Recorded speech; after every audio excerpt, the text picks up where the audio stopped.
எங்களுக்கு கட்சியில எந்த பதவி வேண்டாம், நாங்க ஒரு அடிமட்ட தொண்டராகவே கட்சியில் இருக்கிறோம் அப்படின்னு ஒரு 9 முன்னாள் அமைச்சர்கள், இப்போ சட்டமன்ற உறுப்பினர்கள் ஒரு 9 பேரு அதிமுகவோட பொதுச் செயலாளர் எடப்பாடி பழனிசாமி அவர்களுக்கு ஒரு கடிதம் எழுதியிருக்காங்க. யார் அந்த 9 பேர்னா, எஸ்பி வேலுமணி, நத்தம் விஸ்வநாதன் உள்ளிட்ட 9 பேர். ஏற்கனவே அவங்க தேர்தலுக்கு பிறகு நடந்த அந்த அரசியல் பிரச்சனையில 25 பேர் தாவேகாவுக்கு ஆதரவு கொடுத்தாங்க. அதன் பிறகு கொஞ்ச நாள் கழிச்சு தாவேகாவுக்கு ஆதரவு கொடுத்ததெல்லாம் மாத்தி அந்த 25 எம்எல்ஏக்கள் திரும்ப மீண்டும் அதிமுக வந்தாங்க. அதுல ஒரு சிலர் வரல, சி.வி. சண்முகம் உள்ளிட்டவெல்லாம் வரல.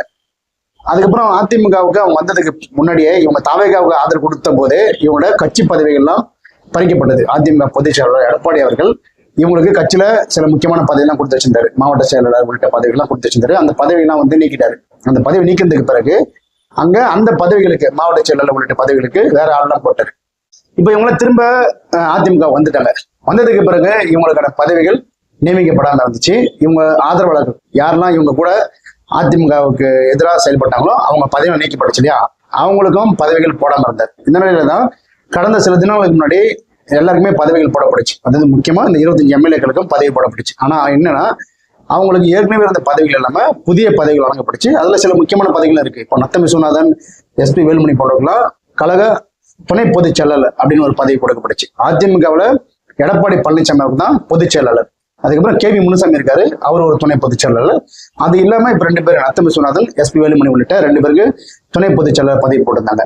அப்போ அதிமுகவுல ஒரு பொதுச் செயலாளர், 3 துணை பொதுச் செயலாளர், அந்த மாதிரி ஒரு ஸ்ட்ராங்கான போஸ்ட் தான். எடப்பாடிக்கு அப்புறம் அந்த துணை பொதுச் செயலாளர் எடப்பாடிக்கு அடுத்த கேட்டகரி. அதுக்கப்புறம் சிலருக்குலாம் கழக அமைப்பு செயலாளர், கழக கொள்கைப்பரப்பு செயலாளர், அந்த மாதிரி பதவியெல்லாம் கொடுக்கப்பட்டுச்சு.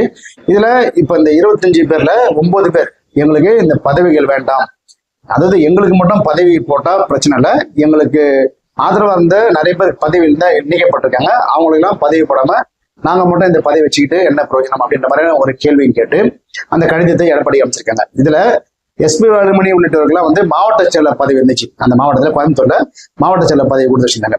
அங்க அவர் நீக்கப்பட்ட பிறகு பொள்ளாச்சி ஜெயராமன், சேம வேலுச்சாமி போன்றவர்கள்லாம் மாவட்ட செயலர் பதவி வழங்கப்பட்டுச்சு. இப்போ இவங்க கட்சியில மீண்டும் வந்ததுக்கு பிறகு இவங்களுக்கு அந்த மாவட்ட செயலர் பதவி இல்லை, அதுக்கு போல வேற பதவி கொடுக்கப்பட்டுச்சு. ஆனா இவங்க எதிர்பார்த்தது மீண்டும் மாவட்ட செயலாளர் அப்படின்ற ஒரு பதவி எதிர்பார்த்தாங்க. ஆனா அது கொடுக்கப்படாததுனால இந்த 9 பேரும் இன்னைக்கு ஒரு கடிதம் எழுதியிருக்காங்க. அதாவது இன்னைக்கு அதிமுகவுல மாநில மகளிர் அணி ஆலோசனை கூட்டம், இந்த மகளிர் அணி சார்ந்த ஒரு ஆலோசனை கூட்டம் நடைபெற்றுச்சு. மகளிர் அணி என்ன பண்ணலாம், எந்த மாதிரியான அடுத்த கடத்துக்கு கொண்டு போகலாம், மகளிர்களை மீண்டும் எப்படி சேர்க்கலாம், ஒருங்கிணைக்கலாம் அப்படின்ற மாதிரியான ஒரு ஆலோசனை கூட்டம் எடப்பாடி பழனிசாமி அவர்கள் தலைமையில தான் நடைபெற்றுச்சு. இந்த ஆலோசனை கூட்டத்துல கழக துணை பொதுச் செயலாளர் அப்படின்ற முறையில நத்தம் விஸ்வநாதனும், எஸ்பி வேலுமணி அவர்களும் கலந்து கொள்ள வேண்டும். அப்படிதான் முறை துணை பொதுச் செயலாளர்லாம் வரணும். ஆனா இன்னைக்கு அவங்க அந்த கூட்டத்தை புறக்கணிச்சது மட்டுமல்லாமல் அந்த கடிதத்தையும் கொடுத்திருக்காங்க. எடப்பாடி அவர்களுக்கு அந்த கடிதம் அமைச்சிருக்காங்க. நாங்க கட்சி பதவி விலகிக்கிறோம், ஆனா அடிமட்ட தொண்டரா இருப்போம், நாங்க எப்பவுமே அதிமுக தொண்டரா இருப்போம், கட்சி பதவியில வேண்டாம், எங்களுக்கு மட்டும் கட்சி பதவி கொடுத்து என்ன பிரயோஜனம், எங்களுக்கு கூட வந்தவங்க கட்சி பதவி வேண்டும் அப்படின்னு. பட் அவங்க அதிமுக என்னன்னா இப்பதான் மேல் மட்டத்துல கட்சி பதவி போட்டிருக்காங்க. இதுக்கப்புறம் தான் ஒருத்தருக்கு கட்சி பதவி ஃபில் பண்ணுவாங்க அப்படின்ற மாதிரியான ஒரு விஷயம் நடந்திருக்கு. அந்த நிலையில தான் இன்னைக்கு எடப்பாடி பழனிசாமி அவர்கள் அந்த கூட்டத்தில் பேசும்போது என்ன சொல்லிருக்காருன்னா, துரோகிகள் போனதை பத்தி இப்பதான் தொண்டர்கள் மகிழ்ச்சியா இருக்காங்க. ஏன்னா கட்சிக்கு இவ்வளவு நாள் துரோகம் பண்ணவங்களாம் இப்பதான் ஒருத்தர விலகிட்டு இருக்காங்க. இதனால கட்சியில இருக்கிற அடிமட்ட தொண்டர்கள் உண்மையாவே இப்பதான் சந்தோஷமா இருக்காங்க. அதாவது துரோகம் பண்ணிட்டு போறவங்களை பத்தி நம்ம கவலைப்பட வேண்டியதில்லை. இதுக்கப்புறம் நம்ம இருக்கிறவங்க கட்சியோட அடிமட்ட தொண்டர்கள் மற்றும் நிர்வாகிகள் மீண்டும் கட்சியை எப்படி டெவலப் பண்ணுவோம், வலுப்படுத்துவோம் அப்படின்றது பார்ப்போம். இந்த துரோகிகள் போனதுனால எங்களுக்கு தொண்டர்களுக்கும் எங்களுக்கும் சந்தோஷம் தான், வருத்தம் கிடையாது அப்படின்ற மாதிரியான ஒரு விஷயத்த சொல்லிருக்காரு. ஏற்கனவே கட்சியை விட்டு போனவங்களை பத்தி தான் சொல்லிருக்காரு தவிர அவர் இப்ப இருக்கிறவங்களை பத்தி சொல்லல. ஏற்கனவே கட்சியை விட்டு யாரெல்லாம் கட்சிக்கு வேணாம் சொல்லி கட்சி மூலியமா எம்எல்ஏ ஜெயிச்சுட்டு, அதிமுக மூலியமா எம்எல்ஏ ஜெயிச்சுட்டு அந்த எம்எல்ஏ பதவியை ராஜினாமா பண்ணிட்டு போனவங்களை பத்தி தான் சொல்றாரு. இப்போ ஏற்கனவே விஜய் அவர்களுக்கு 107 இடங்கள் இருக்கு. இந்த 107 நிக்குமான்னு பார்த்தா கண்டிப்பா 6 பேர் ஏற்கனவே அதிமுக ராஜினாமா பண்ணிருக்காங்க. இதோட முடிஞ்சிருமா பார்த்தா கண்டிப்பா முடியாது. இது இன்னும் தொடரும். அதாவது 118 அப்படின்ற இலக்கு அவங்களுக்கு வர வரைக்கும் இந்த எம்எல்ஏக்கள் பதவியை ராஜினாமா பண்றது கண்டிப்பா தொடரும். அதை தாண்டிய கூட போகலாம், 118 தாண்டி கூட 120, 122 வரைக்கும் கூட போகலாம். ஏன்னா அவங்களுக்கு எப்படின்னா 118 அவங்களோட எண்ணிக்கை, தாவேகாவுக்கு மட்டுமே தனியா 118, கூட்டணி கட்சிகள் இல்லாம 118 அப்படின்ற எண்ணிக்கை தான் அவங்க எதிர்பார்த்தாங்க. அதுதான் அவங்களுக்கு சேப்பு. ஸோ அந்த எண்ணிக்கையை எடுக்கணும்னா கண்டிப்பா அதிமுகவில் இருக்கிற எம்எல்ஏக்கள் தான் இந்த வேலையை பண்ணுவாங்க. ஏற்கனவே 6 பேர் போயிட்டாங்க. இப்போ 6 பேருக்கு இடைத்தேர்தல் வரப்போகுது 6 தொகுதியில. ஏற்கனவே திருச்சி கிழக்கு உனக்கு 7 தொகுதிக்கு இடைத்தேர்தல் வரப்போகுது. அப்ப இன்னும் சில தொகுதிகள் கண்டிப்பா அவங்க எதிர்பார்ப்பாங்க.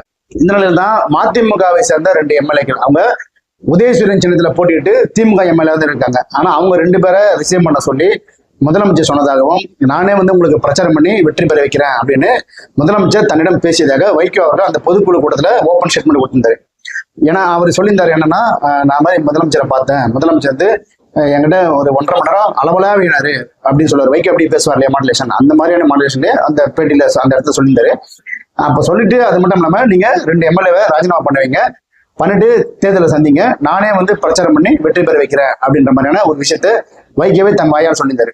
ஆனா அதுக்கப்புறம் அதுக்கான கண்டனங்கள், அதுக்கான எதிர்ப்புகள்லாம் வந்ததுக்கு பிறகு எப்படி இந்த மாதிரி சொல்லலாம், இது வந்து ஓப்பனா இருக்கு, மக்களால் தேர்ந்தெடுக்கப்பட்ட எம்எல்ஏவை எப்படி ராஜினாமா பண்ண சொல்லலாம் அப்படின்ற மாதிரியான ஒரு கண்டனங்கள்லாம் வந்ததுக்கு பிறகு அடுத்த நாள் வைகோ வந்து தனது அந்த சொன்னதுல இருந்து மாறிட்டார். இல்ல முதலமைச்சர்லாம் அப்படி சொல்லல, நான் தான் அப்படி கேட்டேன் அவர்கிட்ட, 2 பேரை விஷயம் பண்ண சொல்றேன், நீங்க வந்து எங்களுக்காக பிரச்சாரம் பண்ணி எங்களை வெற்றி பெற வைக்கலான்ட்டு நான் தான் கேட்டேன் அப்படின்ற மாதிரின்னு உடனே அப்படி மாத்திட்டாரு வைகோ அவர்கள்.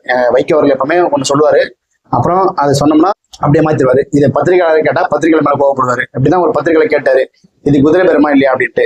உடனே அவரு இது குதிரை பெருமா இருந்தாலும் இதுக்கு முன்னாடி இருந்தாலும் ஒட்டக பெருமா இல்லையா அப்படின்ற மாதிரி குதிரை ஒட்டகம்லாம் அப்படியே கதையை மாத்திட்டாரு. அதுக்கப்புறம் வைகோ அவர்கள்ட்ட இன்னொரு கேள்வி கேட்டாங்க, எதனால இப்போ திமுக கூட்டிலிருந்து வெளியே வந்துட்டீங்க அப்படின்னு கேட்கும்போது, இல்ல திமுக கூட்டணி வந்து ரொம்ப கரப்ஷன் கமிஷன், ஒரு சதுரடிக்கு இவ்வளோன்ற மாதிரியான இந்த பில்டிங்லாம் கட்டும்போது ஒரு சதுரடிக்கு இவ்வளோ அப்படின்ற மாதிரியான கரப்ஷன் கமிஷன் அதிகமா இருந்துச்சு, அதனால தான் நாங்க வெளியே வந்துட்டோம் அப்படின்னு சொன்னாரு. அப்ப அந்த பத்திரிகைகளை கேட்டாரு, 5 ஆண்டுகள் கூட இருந்தீங்களா, அப்ப உங்களுக்கு தெரியலன்னா கூட்டணி கட்சியா இருக்கும்போது எப்படி நாங்க இதை வந்து கேட்கறது, அது வந்து கூட்டணி செய்யற துரோகம், அந்த மாதிரி கேட்கக்கூடாது அப்படின்ட்டாரு.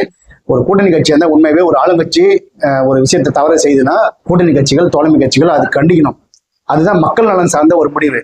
அந்த மக்கள் நலன் சார்ந்த முடிவு எடுக்காம தங்கள் நலன் சார்ந்த முடிவை கூட்டணிக்காக நாங்க வந்து இந்த மாதிரி விஷயத்தெல்லாம் சாக்ரிஃபைஸ் பண்ணிக்கின்றதெல்லாம் வந்து எப்படி அவங்க மக்கள் நலன் பேசுறாங்கன்னு தெரியல அப்படின்ட்டு எதிர்கட்சிகள் மற்ற கட்சிகள், ஏன் இன்னைக்கு திமுகவை சேர்ந்த சிலரே வந்து வைகோவை கண்டனம் தெரிவிக்கிறாங்க. இது ஒரு பக்கம் இருக்க, இந்த விஷயம் குறித்து அதாவது வைகோ விஜய் அவர்கள் பேசிய அந்த விஷயத்தை குறித்து திமுகவை சேர்ந்த RS பாரதி அவர்கள் இன்னைக்கு ஆளுநருக்கு ஒரு கடிதம் எழுதியிருக்காரு. அந்த கடிதத்துல என்ன சொல்லிருக்காருன்னா, இந்த மாதிரி வைகோ அவர்கள் ஒரு ஸ்டேட்மெண்ட் கொடுத்திருக்காரு, முதலமைச்சர் அவர்கள் எம்எல்ஏவை ராஜினாமா பண்ணிட்டு வர சொல்லி நான் ஜெயிக்க வைக்கிறேன் அப்படின்ற மாதிரியான ஒரு குதிரை பேர விஷயத்தை முதலமைச்சரே பேசுறதா வைகோ அவர்கள் ஓப்பன் ஸ்டேட்மெண்ட் கொடுத்திருக்காரு.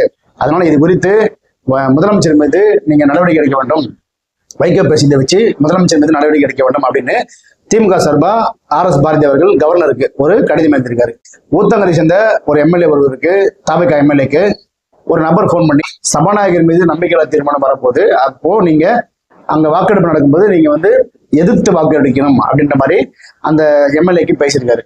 அந்த எம்எல்ஏ அதுக்கு மறுப்பு தெரிவிக்கும் போது அவருக்கு மிரட்டல் விடும் துறையில சில விஷயங்கள் சொல்லப்பட்டதாகவும், அதனால அந்த எம்எல்ஏ காவல் நிலையத்தில் வழக்கு பதிஞ்சது போக இன்னைக்கு 3 பேரை கைது பண்ணிருக்காங்க காவல்துறை. இந்த 3 பேரும் வந்து தாவேகா ஆட்சியை கவிழ்ப்பதற்கான முயற்சியில் ஈடுபடுத்த சொல்லி தான் கைது செய்யப்பட்டிருக்காங்க. இதன் பின்னணியில இவங்களுக்கு யார் இந்த வேலையை கொடுத்தாங்க அப்படின்ற பின்னணியில பார்த்தா ஒரு முன்னாள் அமைச்சரும் அவர் சகோதரன் தான் இந்த வேலையில் ஈடுபட்டாங்க சொல்லிட்டு இப்போ இந்த விஷயம் வந்து அடுத்த கட்டத்துக்கு வேற மாதிரியான கொண்டு போகுது. இப்போ எப்படின்னா, இந்த கட்சியில இருந்து அவங்களை தூக்கணும், அந்த கட்சியில இருந்து எம்எல்ஏ தூக்கணும், இந்த கட்சியில இருந்து எம்எல்ஏ தூக்கணும். இப்பதான் வந்து ஒரு தேர்தலை சந்திச்சது தமிழ்நாடு. ஒரு சட்டமன்ற தொகுதிக்கு தேர்தல் நடக்குதுன்னா எவ்வளவு கோடிகள் செலவாகுதுன்னு தெரியும். அப்படி இருக்கும்போது வீணா ஒரு தேர்தல் வந்து மக்கள் மீது திணிக்கப்படுதா அப்படின்ற ஒரு கேள்வியும் சமூக ஆர்வலர்கிட்டையும் மக்கள்கிட்டையும் எதிர்பார்த்து. ஏன்னா 1.5 மாசம் கூட அவ்வளவு ஒரு தேர்தல் முடிஞ்சு அதுக்குள்ளவே ஒரு தொகுதியில விஜய் அவர் ரிசைன் பண்ணாரு. திருச்சி கிழக்குல 6 எம்எல்ஏக்கள் ரிசைன் பண்ணிருக்காங்க. மதிமுக சேர்ந்த 2 பேர் ரிசைன் பண்ண சொல்லியிருக்காங்க. தாவேகாவை சேர்ந்த ஒரு எம்எல்ஏ பேரம் பேசியிருக்காங்க, 35 கோடி வரைக்கும் பேரம் பேசியிருக்காங்க. இந்த மாதிரியான விஷயங்கள்லாம் வந்து நம்ம ரொம்ப பல மாநிலங்களை பார்த்துருக்கோம். இப்ப தமிழ்நாட்டிலும் பாக்குற மாதிரியான ஒரு சூழல் வந்திருக்கு. இந்த எம்எல்ஏக்கள் பேரம் அப்படின்ட்டு ஆட்சியை தக்க வைக்கிறதுக்கான ஒரு விஷயமா வந்தாலும் மற்ற கட்சியை செழிக்கிறதுக்கான ஒரு விஷயமா பார்க்கப்படுது. இந்த மாதிரி நிறைய அதிமுக சேர்ந்தவங்க மற்ற மாற்று கட்சியெல்லாம் வந்து இந்த கட்சியில அங்க போகுது, அந்த கட்சியில இங்க போகுதுன்ற மாதிரியான ஒரு விஷயம் நடந்துனே இருக்கு. அது வரைக்கும் தமிழக அரசியல்களும் இதே மாதிரி தான் ஒரு பரபரப்புலேயே இருக்கும் பொழுது இந்த பரபரப்பு எங்க போய் முடிய போகுதுன்றதை பார்ப்போம்.